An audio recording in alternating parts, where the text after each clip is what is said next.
सोलापुरात सुरू असलेल्या महानगरपालिका निवडणुकीच्या पार्श्वभूमीवर राजकीय वातावरण चांगलंच तापलं असून मनसेचे पदाधिकारी बाळासाहेब सरवदे यांच्या हत्येनं शहरातील राजकारणाला गंभीर वळण मिळाले।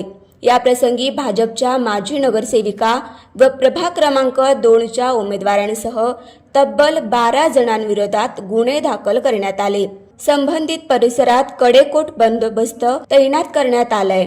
या घटनेवर प्रतिक्रिया देताना काँग्रेसच्या खासदार प्रणिती शिंदे यांनी भाजपवर जोरदार हल्लाबोल केला।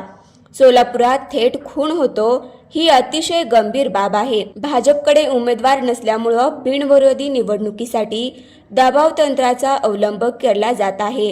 ही लाजिरवाणी परिस्थिती आहे असा आरोपही त्यांनी यावेळी केला।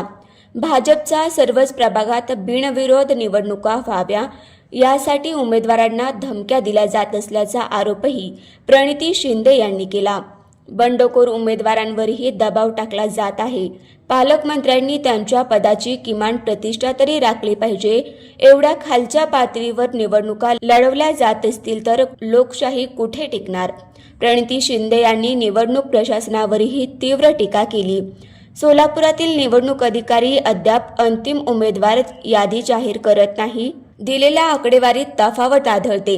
तसेच निवडणूक केंद्राच्या परिसरात कायम गोंधळाची स्थिती असल्याचं त्यांनी नमूद केलं। आज माघाऱ्यासाठी उमेदवारांना फरफटत नेल्याचा आरोप करत प्रणिती शिंदे म्हणाल्या, आता झालेल्या हत्येबाबत भाजपकडून हे कौटुंबिक वादाचं प्रकरण असल्याचं सांगितलं जाते, मात्र सत्य जनतेसमोर येईलच। शेवटी प्रशासनाच्या भूमिकेवर प्रश्नचिन्ह उपस्थित करत त्यांनी विचारलं की जर प्रशासनातील अधिकारी महाविकास आघाडी किंवा इतर विरोधी पक्षांना साथ देत नसतील तर इतर लोकांनी कोणाकडे जायचं?